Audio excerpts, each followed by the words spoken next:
In breaking news coming in at this point in time, top Indian government sources have told DD India that India has decided that any future act of terror will be considered an act of war against India and it will be responded accordingly.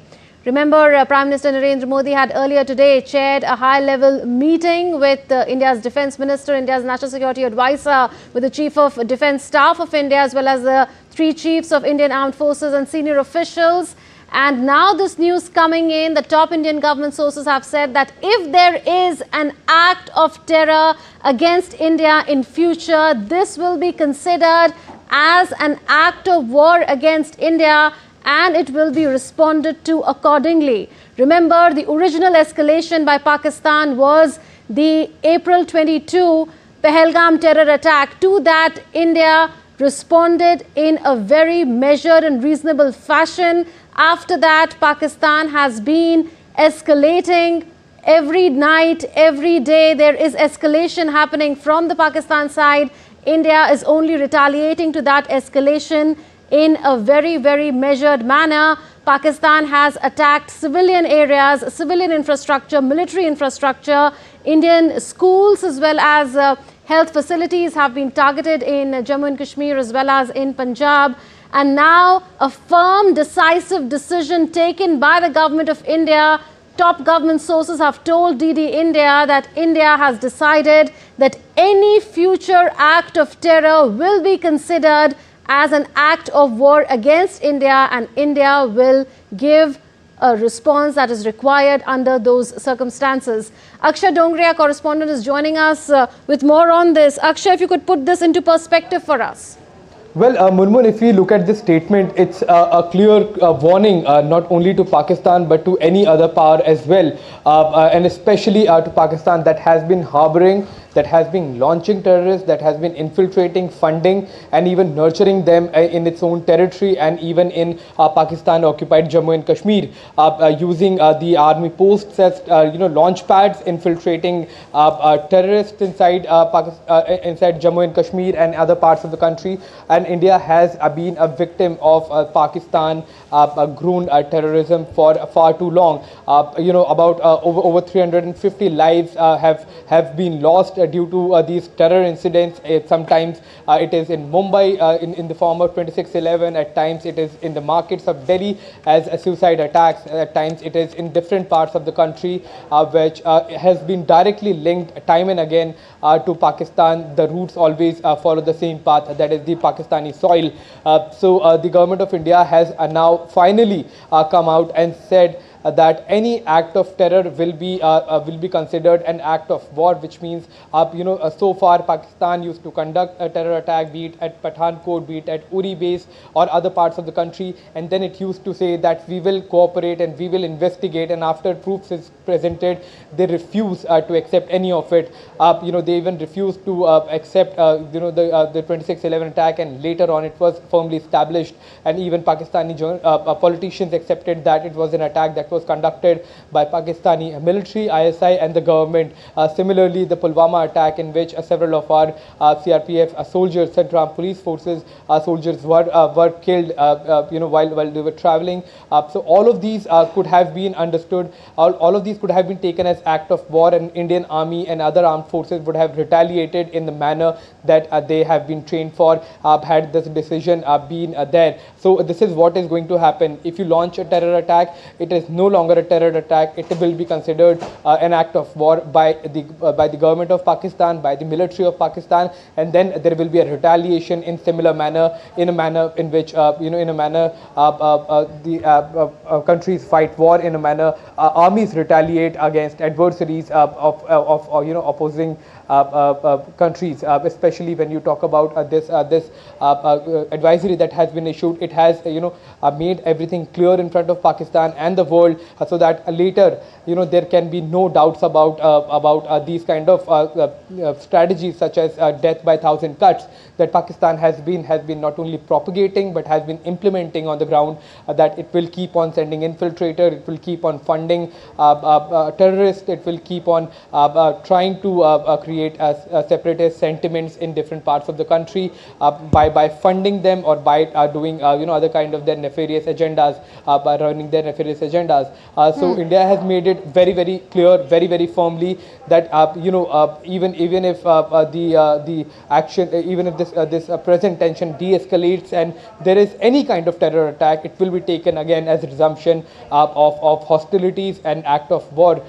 So Pakistan should not be under any kind of illusion that it will not directly engage, because it has already understood the far superiority of the Indian armed forces that they have on as compared to the Pakistani armed forces. So their strategy has been to launch terrorists instead of their armed forces that are originally trained by Pakistani army and the ISI. So this one thing has been made clear for the rest of the world, that these acts of terror are not done by individual. It is done by the Pakistani military. It is done by the ISI and Pakistani establishment, and it will be taken as an attack on India's sovereignty and integrity by Pakistan, and will be responded to in a proportionate and in a manner that suits an act of war. So that is a major dire warning for Pakistan, that it doesn't matter whether this situation escalates or de-escalates, but if Pakistani terrorists are now planning to launch any kind of terror attack, Pakistani government's involvement will be considered in any kind of attack that takes place inside the country. Yes, also Akshay, is the calculation that the world should get a message that India truly has zero tolerance towards terrorism, and if there is any future act of terror, then it will be seen as an act of war against India, and thus India will be responding to that. Also, is it expected to have deterrent effect on Pakistan? Because it's interesting that you are saying that the act of war coinage should also be seen in the context of how state actors in Pakistan, the deep state of Pakistan and the Pakistani security establishment as a whole has been backing and funding and supporting these terrorist groups like Lashkar-e-Taiba and Jaish-e-Mohammed all along for 3 decades plus now. Well, absolutely. If India is taking action against Pakistani terror infrastructure and terrorists are killed, and we have just reported that 5 dreaded global terrorists have been killed in the attack on terror infrastructure on 7th of May, then you would have seen those footages where the Pakistani soldiers, Pakistani officers are attending the funeral.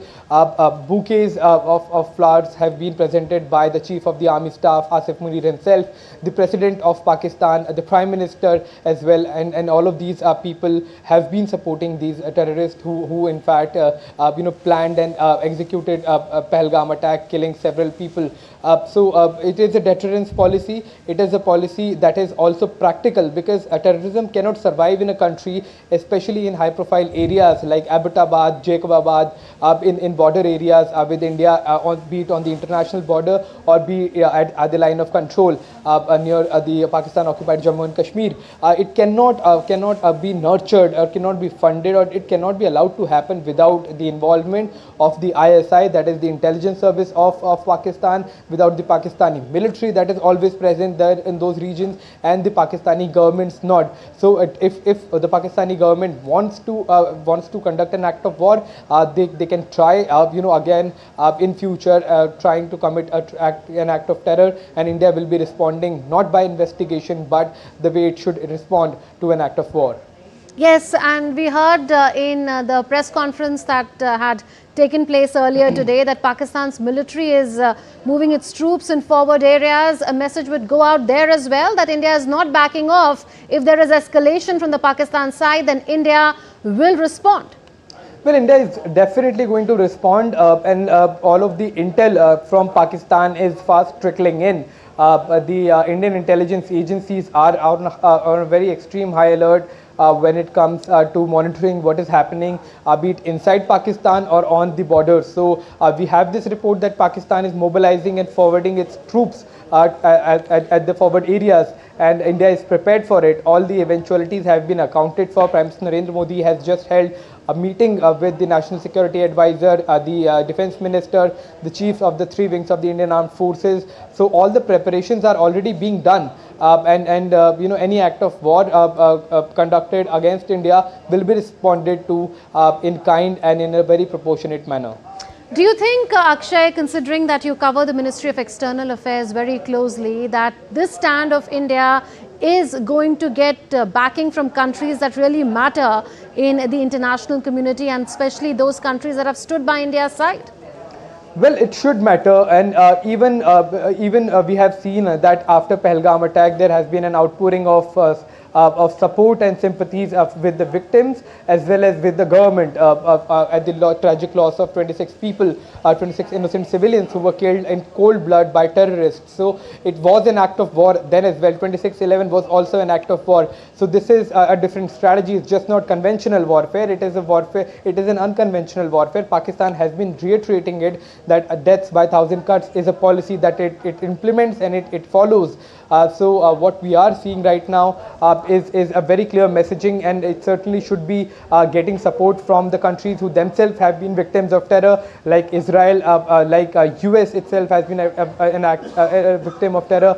Many of the countries in Europe have been victims of terror. All around the world, wherever you go, you would see any kind of you would see some history of terror attacks, and most of those terror attacks, trace back to Pakistan, a country that is now widely established as a terrorism country, a country that harbors terrorism, a country that funds it, which nurtures it, and which is protected by the very military that claims of fighting it, and that claims money from the rest of the world to fight terror, and it uses that same money to use terrorism as another weapon in this unconventional warfare. So any kind of warfare, India is going to respond in the similar manner, be it kinetic means or non-kinetic means. We are well prepared, and the Indian Armed Forces, as far as that morale is concerned, it remains high. The people are united. They are standing with the government, with the armed forces, and the act which was intended to fragment Indian society has united it and has kept it united. As far as Pakistan's intentions are concerned, they have certainly failed. So coming back to your question about the worldwide support, so most of those countries who themselves have suffered terrorist attacks, who have been victims of terror, similar kind of demands may also be raised by their people to follow the suit that India has, because any act of terror, any act against integrity and sovereignty of a country is essentially an act of war.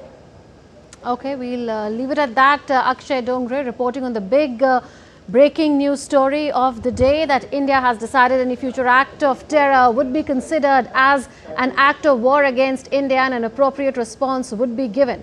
We'll leave it at that, Akshay.